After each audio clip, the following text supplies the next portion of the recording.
2.1, Scalars and Vectors.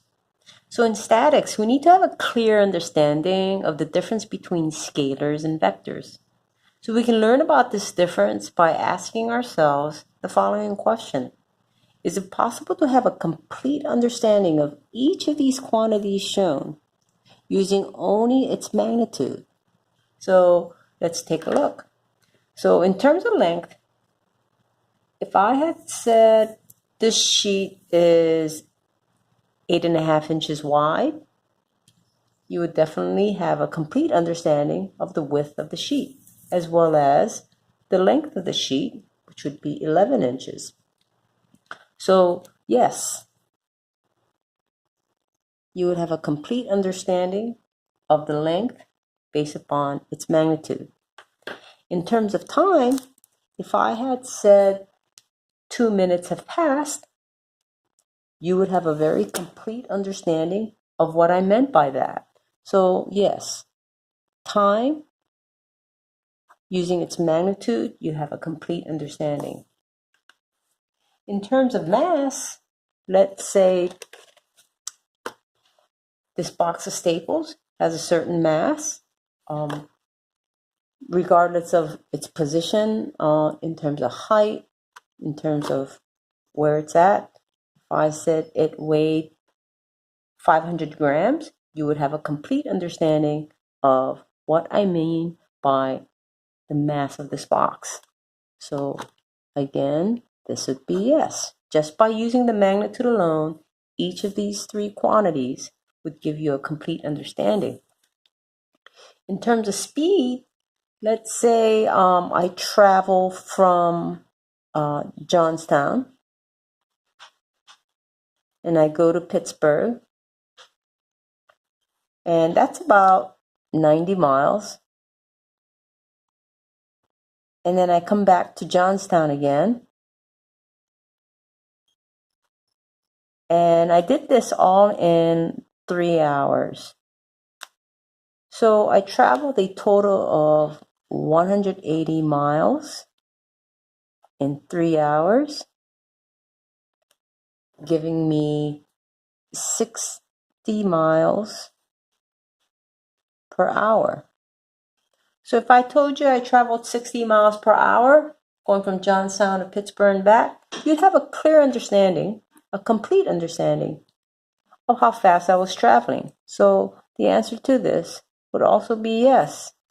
Given this magnitude, let's take a look at three other quantities: displacement, force, and velocity. So in engineering, displacement has to do with magnitudes and directions. So for example, if I start at point A, and let's say each one of these tick marks represents 1 kilometer, I start at A, I go over 4 kilometers to the right, and I go down 5 kilometers in the Y direction, and I go, let's say, 5 kilometers in the negative X direction, and I go back, up, and I end right there at point B.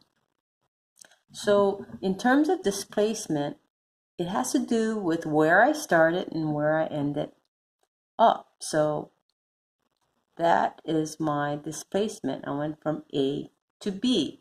It's a negative 1 kilometers in the Y direction, right? In the Y direction. So going back to the question of, is it possible to have a complete understanding of displacement had I only given you this information, the magnitude? And the answer would be no, because then you wouldn't have any concept that all these different displacements had occurred. In terms of force, given this box of staples, if I had said I applied a 5 Newton force, would that give you a complete understanding of the effect of 5 Newton force on that box? I don't think so, because if I applied the force of 5 newtons this way at the top, as opposed to 5 Newton force on the side, the effect on the box is drastically different. Therefore, you actually need to know also the direction of application. Direction of application of the force. So by me just telling you a 5 Newton force was applied to the box, you would not have a complete understanding of the effect of that force on the box. Therefore, the answer is no. In terms of velocity, it's defined in engineering as the total displacement divided by the total time. So displacement again has this direction. Therefore, let's consider our drive from Johnstown to Pittsburgh. I travel in this direction and then that direction. So these all are directions, vectors, right? Because I have this magnitude in a particular direction, the north, south, east, and west. Then I go back, right? So I go back the way I came, and I end up exactly at the same place that I had started. So in terms of displacement, I've had 0 displacement, and it took me 3 hours. Therefore, my velocity is 0 kilometers per hour.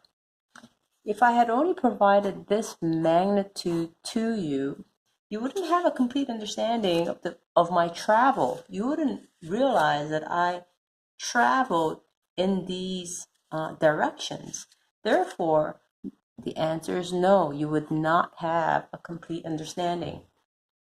So going back to the objective of this lecture is to determine what is a scalar and what is a vector.